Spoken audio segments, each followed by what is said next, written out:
She was 72, lonely, and ready to give up. Then love found her. When she least expected it. At 72 years old, Margaret woke up to the same silence every single day, the same emptiness, the same house that no longer needed her. She had made a decision. This would be her last attempt to leave the house, to try to live, to try to smile. But on that ordinary Tuesday afternoon, something extraordinary was about to happen, something that would change everything, forever. Margaret wasn't always like this. There was a time when her laughter filled the house, a time when neighbours would stop by just to hear her stories, a time when her kitchen smelled of fresh cake every afternoon and children ran through her garden chasing butterflies, when her husband Thomas called her his sunshine, his morning light, his reason for waking up with a smile. But Thomas left, 8 years ago, and he took the light with him. He took the warmth. He took the colour from her world. The children grew up. They moved away. First, Sarah moved to Boston for her career. Then Michael went to California chasing his dreams. Then little Emma, not so little anymore, settled in Chicago with her new family. They called on Sundays, quick calls, rushed calls. "How are you, Mum?" "I'm fine, sweetheart. How's the weather there?" "It's fine, dear. Are you eating well?" "Yes, of course." A lie. Nothing was fine. Margaret was disappearing, not physically, but inside, where no one could see, where no one thought to look. She remembered the last day with Thomas. Every detail was burned into her memory like a photograph she couldn't put down. The hospital, the sterile smell of antiseptic and floor cleaner, the beeping machines that measured his fading heartbeat. His hands, once so strong, strong enough to lift her off her feet when they danced in the kitchen, now fragile in hers. Paper-thin skin, blue veins visible like rivers on a map. "Promise me you'll live, Maggie. Promise me." His voice was barely a whisper. She leaned close to hear him. "I promise," she said, but she didn't know how. How do you live when half of you is gone? How do you breathe when the air feels too heavy? How do you wake up when there's nothing to wake up for? The years passed slowly, heavily, like walking through deep water. Margaret tried everything people told her to try. She tried widow support groups where women sat in circles and shared their grief like passing a collection plate. She tried knitting, her fingers moving automatically, creating scarves no one would wear. She tried gardening, but the flowers seemed to mock her with their vibrant colours when everything inside her felt grey. But nothing filled the void. The emptiness didn't shrink. It only grew. It expanded to fill every corner of her house, every moment of her day, every breath she took. And at 72, she was tired. So tired. Tired of pretending. Tired of smiling when people asked how she was. Tired of waking up for nothing. Every morning was the same routine, the same ritual of existence without living. Coffee for one. She would set out a single cup, stare at it, and remember when there were two. Toast that she barely touched because food had no taste anymore. Everything tasted like cardboard, like dust. The television talking to itself in the living room, voices of strangers filling the silence but never quite covering it. She would sit in Thomas's old chair sometimes, the brown leather one by the window that still held the shape of his body, just to remember what it felt like when someone was there, when the house had a heartbeat, when the walls held laughter instead of echoes. Her daughter called every Sunday at 3 o'clock, like clockwork. You could set your watch by it. "Are you eating well, Mum?" "Yes, dear." "I made a nice soup yesterday." Another lie. "Are you going out? Are you seeing your friends?" "Sometimes, dear."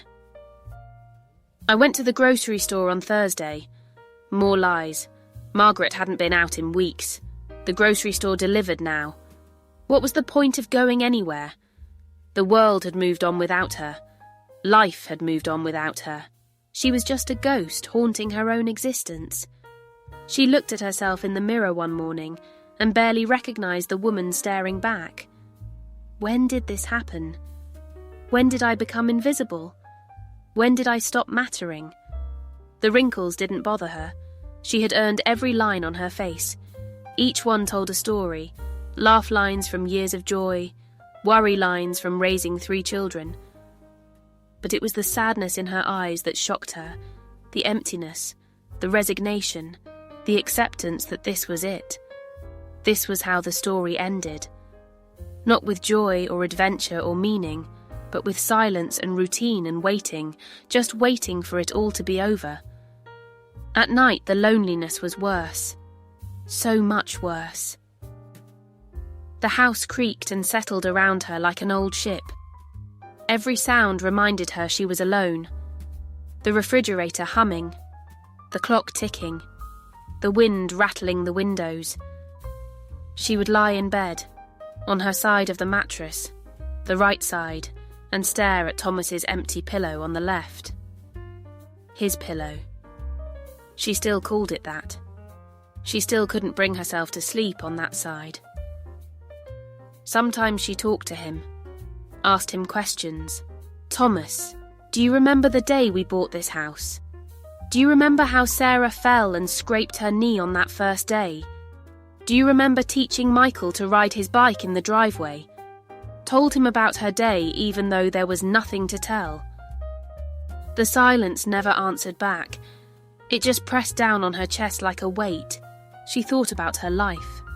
Really thought about it in the dark hours before dawn. 47 years of marriage. 47 years of shared meals and shared dreams and shared disappointments and shared triumphs. 3 children who had been her whole world. Sarah with her father's eyes. Michael with her stubborn streak. Emma with both their best qualities somehow mixed together. 6 grandchildren who were too busy to visit. Too busy with soccer practice and dance recitals and school projects. She understood. She did. But it hurt. A lifetime of memories that now felt like ghosts haunting every room. The photos on the wall smiled at her. Frozen moments of happiness that felt like they belonged to someone else. To a different Margaret who knew how to be happy. Margaret started to believe that this was her punishment. For what? She didn't know. Maybe for taking those happy years for granted. For not stopping to appreciate every single sunrise Thomas watched with her. Every single dinner where her children complained about vegetables. Every single ordinary moment that now felt precious beyond measure. Maybe for not appreciating every single moment. For being impatient when the kids were loud. For arguing about small things that didn't matter. For wishing time would move faster during the hard years, not knowing how desperately she would want it back. Maybe for still being here when Thomas wasn't. Why him and not me? She asked this question 1,000 times. Survivor's guilt, the grief counsellor had called it. Margaret just called it existing, because that's all she was doing. Existing, not living. She stopped going to church. The hymns made her cry. The prayers felt hollow. God hadn't listened when she begged him to save Thomas. Why would he listen now? Stopped answering the phone most days. Let it ring and ring until it went to voicemail. She would listen to the messages later, or delete them without listening. Stopped caring about her appearance. What difference did it make? No one was looking. No one was seeing her. She had become invisible. A shadow of herself. A ghost in her own life.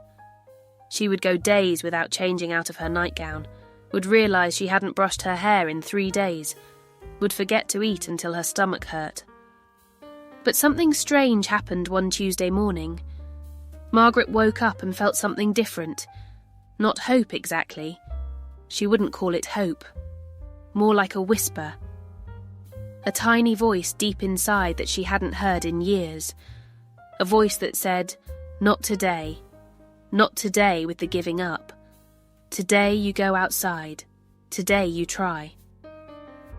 She almost ignored it, almost rolled over and went back to sleep, where at least in dreams, sometimes Thomas was still there, almost stayed in bed like she had done so many times before.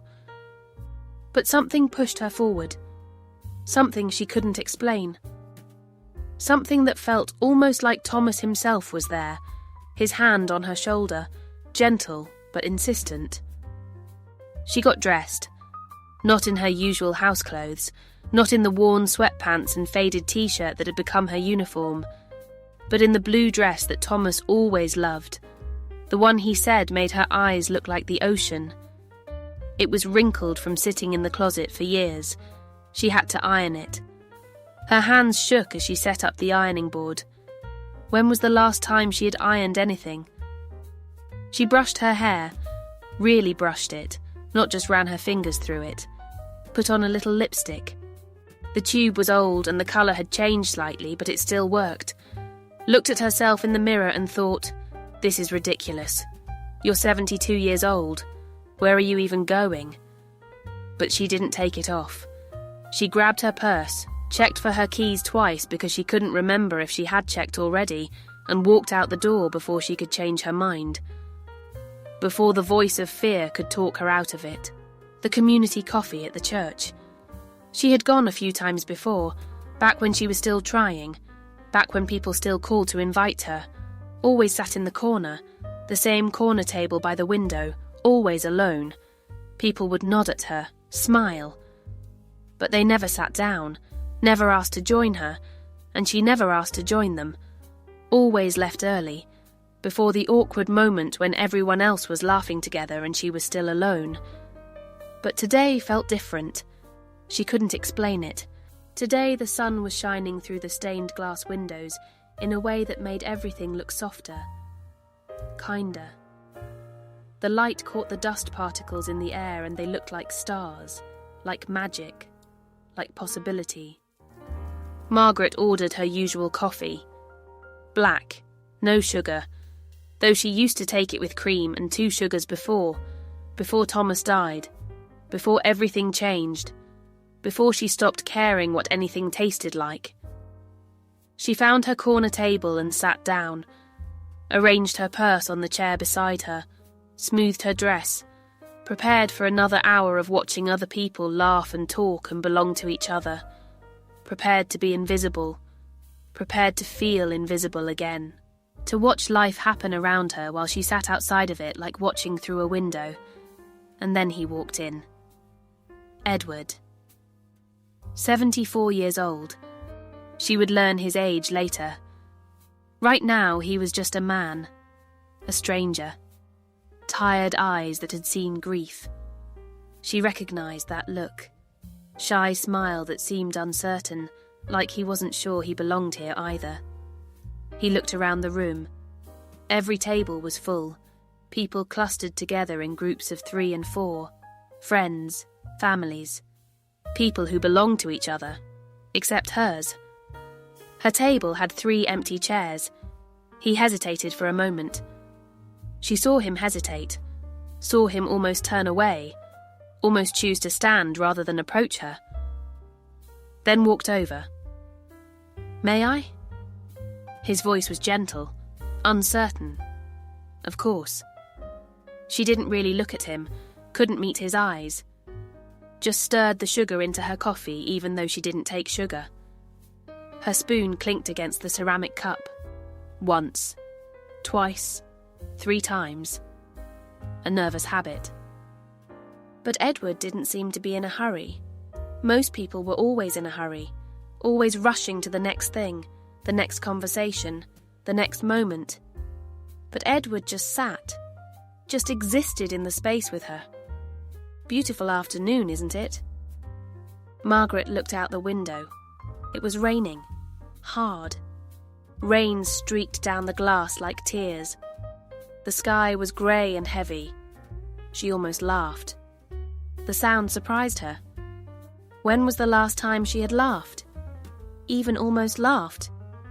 If you say so.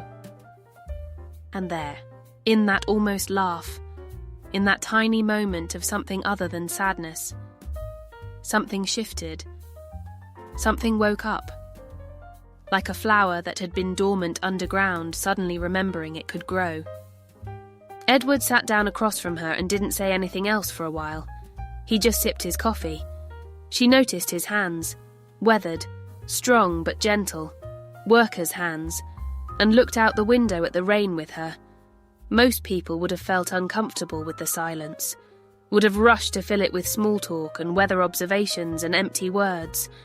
But Edward seemed perfectly content to just be, to just exist in the quiet. And strangely, so did Margaret. The silence between them wasn't the heavy, suffocating silence of loneliness that she knew so well.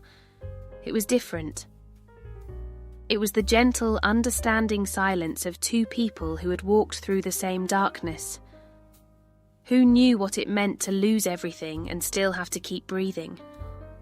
Who understood that sometimes there are no words, sometimes silence is enough?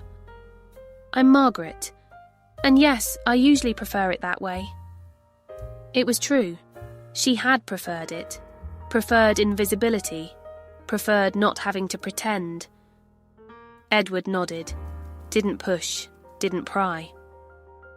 I understand. I'm the same. Lost my wife 5 years ago. Haven't really figured out how to be around people since then. His honesty was startling. Most people didn't talk about loss like this. Most people said she's in a better place or time heals all wounds or other empty phrases that meant nothing. But Edward just stated it plainly. Lost. Like something that could never be found again. Margaret felt something crack open inside her chest. A door she had kept locked. Me too.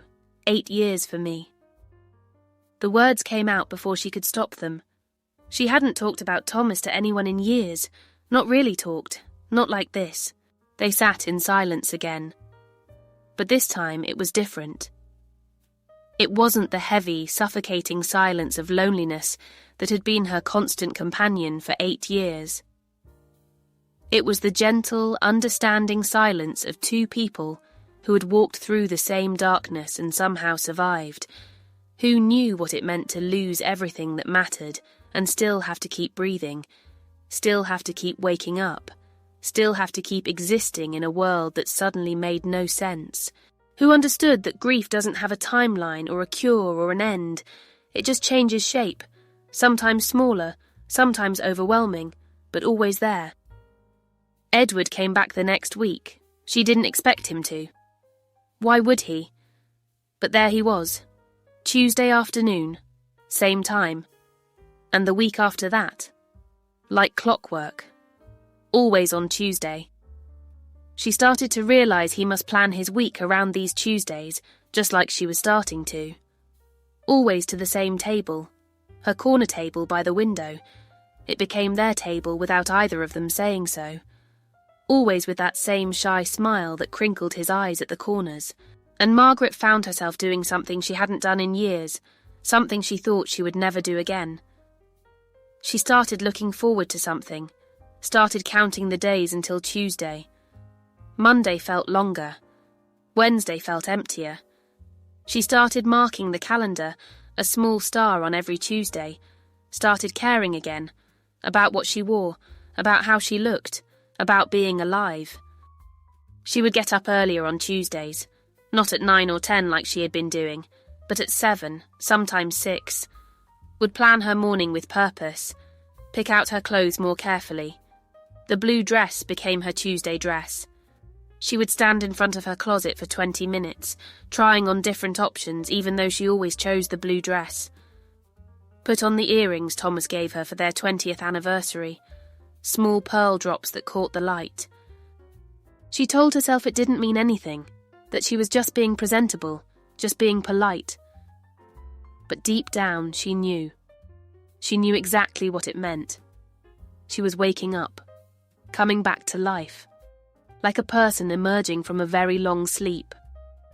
Edward never pushed, never asked too many questions or demanded explanations for her silences or her sudden tears. He would just sit with her and talk about small things, safe things. The weather and how unpredictable it had been this year. The coffee and how they really should invest in better beans. The people watching and making up stories about strangers. He would point to a young couple and say, "Newlyweds. You can tell by how they can't stop touching each other." She would point to an old man alone and say, "Widower. You can tell by how he still wears his wedding ring." And slowly, Margaret started to open up, started to share little pieces of herself. Little memories that hurt less than they used to. Little hurts that felt safer with someone who understood. One Tuesday, Edward brought a book of poetry, old and worn with a cracked spine. "May I read you something?" Margaret nodded, surprised. She hadn't heard poetry in years. Thomas used to read to her. Sunday mornings in bed when the kids were still asleep. Coffee and poetry and sunshine streaming through the curtains. He would read Frost and Dickinson, and sometimes just silly limericks that made her laugh.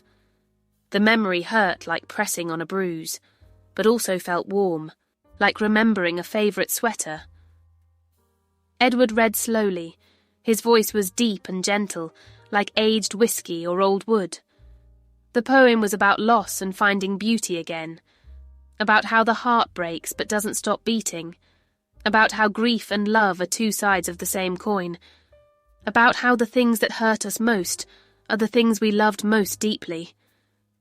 When he finished, Margaret realised she was crying, silent tears running down her cheeks, hot against her cool skin. She hadn't cried in front of anyone in years, had trained herself to cry only in the shower where no one could hear, or late at night into her pillow. But here she was, crying in public, crying in front of this near stranger. "I'm sorry," she whispered, mortified, reaching for a napkin. Edward shook his head gently. "Don't be. Don't ever be sorry for feeling. Tears mean you're still here. Still feeling. Still alive. That's not something to apologise for. That's something to celebrate." He handed her a napkin and didn't look away. Didn't avert his eyes or pretend it wasn't happening. Didn't make her feel ashamed or weak or broken. Just sat with her in her grief like it was the most natural thing in the world. Like tears were as normal as breathing. And maybe they were. Maybe they should be. The weeks turned into months. Spring became summer. The trees outside the window grew full and green. Tuesday coffee became Tuesday lunch. They started meeting earlier, staying longer. Then Tuesday walks in the park where Margaret used to bring her children, where Sarah learned to swing and Michael caught frogs, and Emma had her first kiss behind the oak tree. Margaret started to notice things again. Things she hadn't paid attention to in years. The colour of the leaves, how many shades of green existed in one tree. The sound of children laughing and how it sounded like wind chimes. The way Edward's eyes crinkled when he smiled, really smiled, not the polite smile but the genuine one that reached his eyes. The way her heart beat a little faster when she saw him waiting for her at their table. A nervous flutter that felt both terrifying and wonderful. But with the awakening came the fear. Deep, primal fear. Margaret would lie awake at night feeling guilty. The guilt pressed on her chest like a physical weight. Was she betraying Thomas? Was this what betrayal felt like? Was she too old for this? 72 was too old to feel butterflies, too old to care what someone thought of her. What would people think? What would the ladies at church say if they knew she was feeling things for another man? What would her children say? Sarah would probably approve. Michael would be protective. Emma would worry. The voice in her head was cruel and relentless, echoing in the dark. "You're 72 years old, Margaret. Too old to fall in love. Love is for young people. Too old to start over. Your life is already lived. Too old to hope. Hope is dangerous at your age." She started pulling away, making excuses. "Sorry, Edward. I can't make it this Tuesday. I have a doctor's appointment. Sorry, my daughter is visiting. Sorry, I'm not feeling well." missing Tuesdays. Each missed Tuesday felt like betraying herself. Edward never complained, never called to demand explanations or made her feel guilty. Never demanded explanations, just sent her a card, a simple white card with a handwritten note. "I'll be here when you're ready." No pressure, just presence. Just 5 words that somehow said everything. Margaret kept that card on her nightstand, next to the photo of Thomas. She would look at both every night before sleep. Read it every night like a prayer or a promise. And slowly, the fear started to lose its power, because the truth was simple, clear as water. She wasn't betraying Thomas by living. She was honouring him, honouring the love they shared by believing that love was still possible, that love didn't die when he did. That the capacity to love, to care, to feel, to hope, was still alive in her. Thomas would want this. She knew that. He had made her promise to live, not to exist, to live. One Tuesday, she showed up early, made the decision at dawn. Today she would go, today she would be brave. Edward was already there, waiting at their table. When he saw her walk through the door, his whole face lit up, not just a smile. His whole being seemed to brighten. And Margaret realised something that took her breath away, literally stopped her in the doorway. Someone was happy to see her, not obligated, not polite, but genuinely happy. Someone waited for her. Someone cared if she showed up. Someone's day was better because she existed. "Edward," she said, sitting down, her purse clutched in her lap, "I need to tell you something." Her heart was pounding. When was the last time her heart had pounded like this? He nodded, suddenly serious, sensing the weight of the moment. "I'm scared."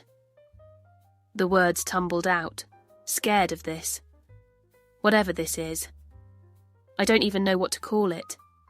Scared of feeling again after so many years of nothing. Scared of losing again because I barely survived it the first time. Scared of being happy because what if it goes away? What if you go away? Edward reached across the table and took her hand. His skin was warm, real, solid, alive. "Margaret, can I tell you something?" She nodded, her throat tight with unshed tears. "I'm terrified too. Every single day. I wake up terrified. I go to sleep terrified. But I'd rather be terrified and alive than safe and dead inside. And with you, I feel alive again. For the first time in 5 years since Janet died, I feel like my life has meaning, like there's a reason to wake up, like the sun is actually warm, not just bright. You make me remember what it feels like to be human." Margaret squeezed his hand. The tears came again, but this time they felt different, cleaner, like rain washing away years of dust and grief and guilt. Like baptism, like renewal. "I thought I was done," she whispered. "I thought my life was over. I thought the good parts were behind me. I thought love was something in my past, something I had already used up, like there was a finite amount and I had spent it all on Thomas." Edward smiled. That gentle, understanding smile that somehow made everything feel possible. That's the beautiful thing about love, Margaret. It doesn't run out. It's not a bank account you can drain. It doesn't have an expiration date like milk or medicine. It just waits. Patient. Endless. Until you're ready to let it in again. And Margaret, I've been waiting. Not just the last few months, but my whole life, I think. Waiting for someone like you. Someone who understands. Someone who knows what it means to love deeply and lose completely and somehow still be willing to try again. They sat there for a long time, holding hands across a coffee shop table like teenagers. 2 people in their 70s who had been ready to give up, who had been sleepwalking through their days, going through the motions of existence, who had forgotten what it felt like to matter to someone. who had resigned themselves to loneliness like it was a life sentence. But here they were, holding hands, feeling alive, feeling terrified, feeling hopeful. But life had other plans. Life, Margaret was learning, always had other plans. Life brought them together on an ordinary Tuesday. Not a special day, not a holiday or anniversary, just Tuesday. In an ordinary coffee shop that smelled like burnt coffee and cinnamon rolls, and proved that it's never too late. Never too late to start over, to begin again, to write a new chapter. Never too late to feel, to open your heart, to risk everything. Never too late to love. This was perhaps the biggest revelation, that love doesn't retire, doesn't have an age limit, doesn't check your birth certificate before arriving. Margaret thought about all the Tuesdays she almost didn't show up, so many Tuesdays when she almost stayed home, all the times she almost stayed home in her grief and her fear and her guilt, times when getting out of bed felt impossible, when putting on real clothes felt like too much effort, when facing the world felt unbearable. And she realised how close she had come to missing this, missing him, missing Edward, missing the possibility of joy again.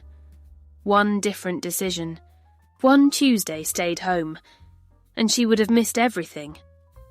This is what terrified her, how close she had come to choosing emptiness. Over the next year, Margaret and Edward built something beautiful, slowly, carefully, like building a sandcastle, knowing it was fragile but building it anyway. Not a replacement for what they had lost. Edward wasn't Thomas, would never be Thomas, and Margaret wasn't Janet, but something new, something that honoured their past while embracing their present. They took things slow, slower than slow, learned each other's stories over countless cups of coffee. His childhood in Boston, her first job at the library, his father's temper, her mother's kindness, met each other's families. This was hard, frightening. Who were surprised at first, shocked even, then genuinely happy to see their parents smiling again. Really smiling. Not the forced smile for photos, but the real thing. Margaret's daughter cried when she met Edward.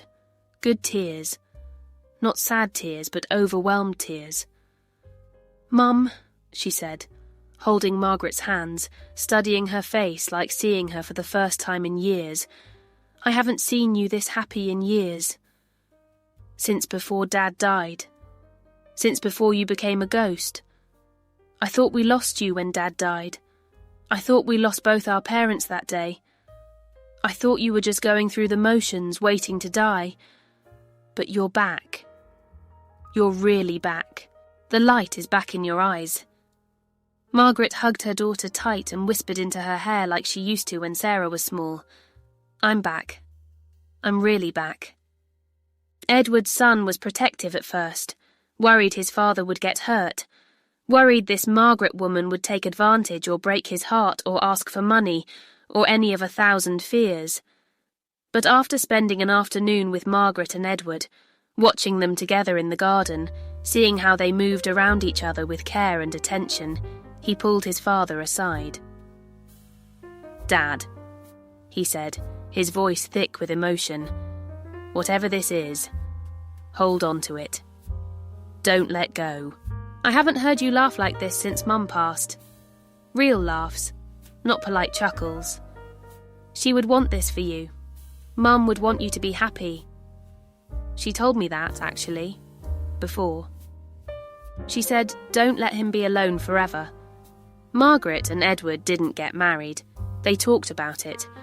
Late one night over wine and the glow of candles, discussed the logistics, the benefits, the complications, but decided it didn't matter.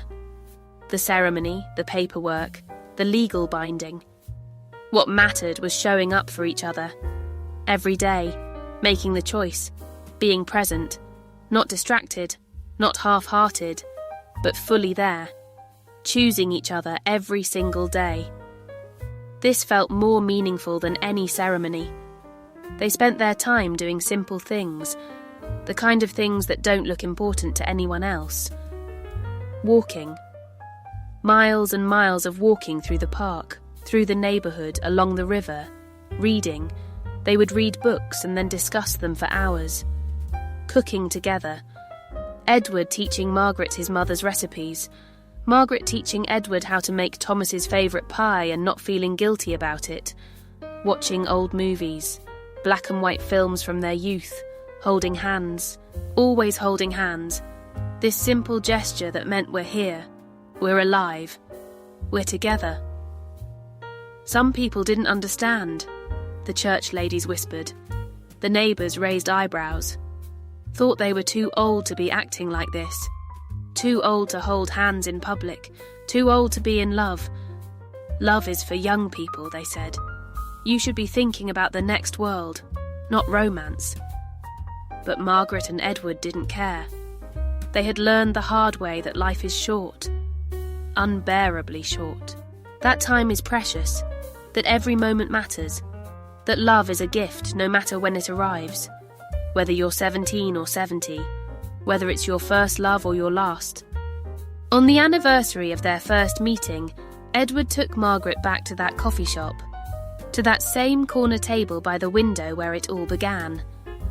He had reserved it, called ahead, made sure no one else would be sitting there. He pulled out a small box from his jacket pocket. His hands were shaking slightly. Inside was a simple silver bracelet, delicate but strong, engraved with one word.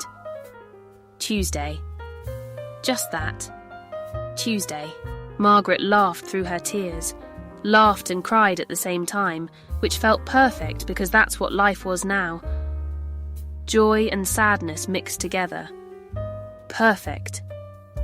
Because Tuesday changed my life. Tuesday brought me back from the dead. Tuesday gave me you. Tuesday gave me hope. Tuesday gave me a reason to wake up. Edward fastened the bracelet around her wrist with careful fingers and kissed her hand like a gentleman from another era. And every Tuesday after that, they went back to that table. Their table, the corner table by the window, where it all began, where everything changed, their holy place. Margaret learned something in her 70s that she wished she had known earlier. Lessons learned too late but still valuable. That the heart is more resilient than we think, more flexible, more capable. That grief and joy can exist in the same space, in the same moment, in the same breath. That loving again doesn't diminish what came before. It doesn't erase Thomas, doesn't make those 47 years less meaningful. It expands it, honours it, continues it, proves that the love she had with Thomas was real enough, strong enough, deep enough to teach her how to love again.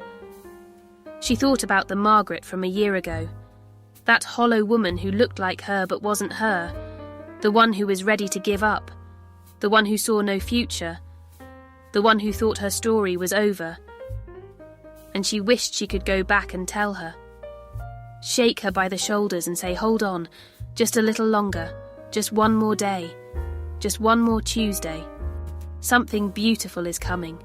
Someone beautiful is coming. Your life isn't over, not even close.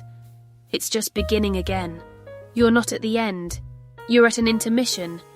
There's a whole second act coming and it's going to be beautiful. At 72 years old, Margaret discovered that love doesn't have an age limit, doesn't check your ID at the door. That second chances are real, not just in movies or books but in real life. That it's never too late to open your heart again, even when it's been closed for years, even when you thought the lock was rusted shut. That loneliness doesn't have to be forever, doesn't have to be a life sentence. That on any ordinary day, in any ordinary place, something extraordinary can happen. Magic can happen. Life can happen. Love can happen. She was 72, lonely and ready to give up, ready to fade away into nothing.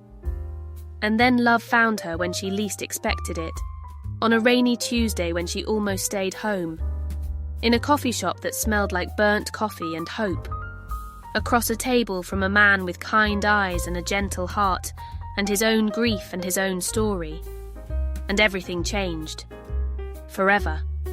Not just for a moment, but permanently. The trajectory of her entire life shifted on that one Tuesday. Because that's the thing about love. The truth about it. It doesn't follow our timeline or our schedule or our plans. It doesn't care about our age or our wrinkles or our grey hair or our fears or our doubts or our past. It just arrives, patient and persistent and inevitable, waiting for us to be brave enough to say yes, to take the chance, to risk everything, to believe that even after loss, even after pain, even after we think it's over, even after we think we've used up all our chances, love can bloom again. Love can surprise us. Love can save us. Margaret wore her Tuesday bracelet every single day, never took it off, not to shower, not to sleep. A reminder that life can surprise us, that miracles happen, that hope is never wasted, never foolish, never too late.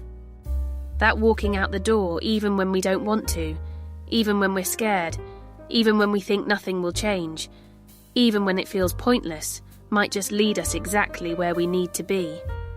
Might just save our lives. And on quiet mornings, when she woke up next to Edward, his hand still holding hers even in sleep, she would think about all the women out there who felt like she used to feel. All the people drowning in loneliness, invisible, forgotten, done, written off. And she wished she could tell every single one of them, wished she could shout it from rooftops. Your story isn't over, not even close. Love hasn't forgotten about you. It's just waiting, patient, persistent, waiting for the right moment, the right person, the right Tuesday, so hold on, just one more day, just one more Tuesday, because you never know what's coming, you never know who's about to walk through the door. This is the story of Margaret, who was 72 and ready to give up on everything, who thought her chance at love had passed decades ago, who believed she was too old, too broken, too late, too damaged, too sad, too far gone. But life proved her wrong in the most beautiful way possible. Because it's never too late. Never too late to start over, to begin again, to write a new chapter. Never too late to feel alive, to feel hope, to feel joy, to feel anything at all. Never too late to love. And never ever too late for a beautiful beginning.